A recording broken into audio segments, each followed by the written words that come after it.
नमामि बाबा प्रणत क्लेश नाशकम। भागलपुर लौटने के बाद गर्म पानी पीने की बात मेरे मन से जाती रही। उन दिनों गर्म पानी पीना मुझे अच्छा नहीं लगता था। दूसरी बात यह थी कि हर बुजुर्ग जब कभी भी किसी बच्चे को बीमार देखते हैं तो गर्म पानी पीने को फरमा देते हैं। परम पूज्य बाबा निश्चय ही मेरे बुजुर्ग हुए और मैंने समझा उन्होंने मुझे बच्चा समझकर गर्म पानी पीने को कह दिया। इसलिए डॉक्टरों की दवा चलती रही, किंतु हालत बिगड़ती ही गई। यह तक कि बिस्तर पकड़ लेना पड़ा।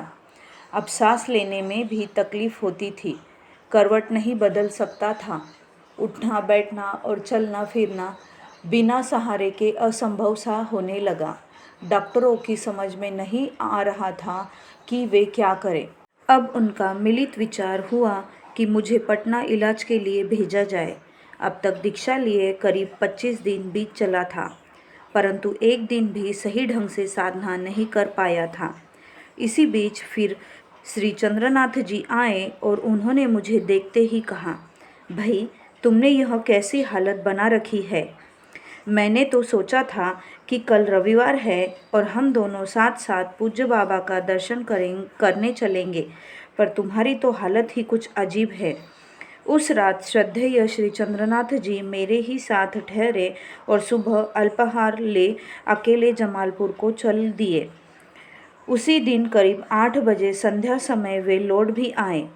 आते ही उन्होंने कुछ उत्तेजित हो किंतु प्यार भरे शब्दों में कहा, जब पूज्य बाबा ने तुमको गर्म पानी पीने को कहा था तो तुमको कुत्ता काटे हुए है जो तुम इन डॉक्टरों और दवाइयों के फेरे में पड़े हुए हैं। साथ ही उन्होंने पारिवारिक सहायक को आदेश दिया कि सभी दवा उठा कर ले आओ। जब वह सभी दवाओं को उनके सामने रखा तो उन्होंने दवाओं की गोली और सुई को तो कहा कि कल इन सबों को दुकानदार को वापस कर दो और पीने वाली दवा को कहा कि फेंक दो। खुले हुए बोतल में जो दवा पीने की थी उसे अपने सामने फेंकवा दिया। फिर मेरी पत्नी और पारिवारिक सहायक से कहा, इन्हें अभी गर्म पानी पिलाइए और जब तक दर्द ठीक न हो जाए, जब भी इनको पानी पीने की इच्छा हो तो गर्म पानी ही दीजिए। गर्म पानी ही इनकी दवा है। सराहनीय है श्रद्धेय श्री चंद्रनाथ जी का पूज्य बाबा में दृढ़ विश्वास और श्रद्धा। वे धन्य हैं।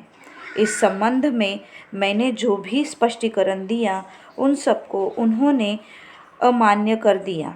जब मैं एक गिलास गर्म पानी पी चुका तो उनका रोष कुछ शांत हुआ और उन्होंने कहा, जाते ही पूज्यपाद बाबा ने सर्वप्रथम पूछा, हमारे नागिना का क्या हाल है।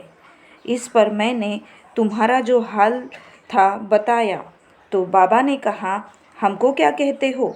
उसको तो बताया था कि गर्म पानी पी लेना ठीक हो जाएगा, लेकिन उसको तो विश्वास डॉक्टरों की गोली और इंजेक्शन पर है, तो हम क्या करें। फिर उन्होंने अपनी संध्या साधना की और मुझे बुखार की हालत में ही अपने साथ खाना खिलाया। खाने के समय फिर गर्म पानी पीना पड़ा।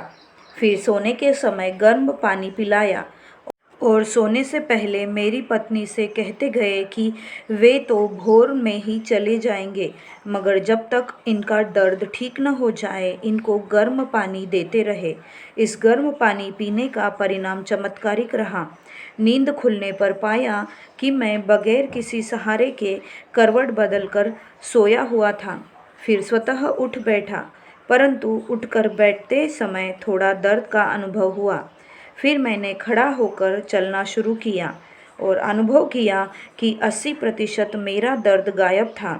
फिर तो उत्साह और विश्वास दोनों बढ़े और दिन भर अकारण भी मैं गर्म पानी पीता रहा। मेरा विश्वास विस्मय की सीमा को पार कर चुका था।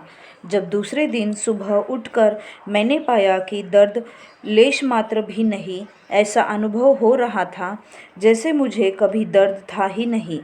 आशीर्वाद और आदेश का चमत्कार अब तक मुझे कदम कदम पर देखने को मिला था।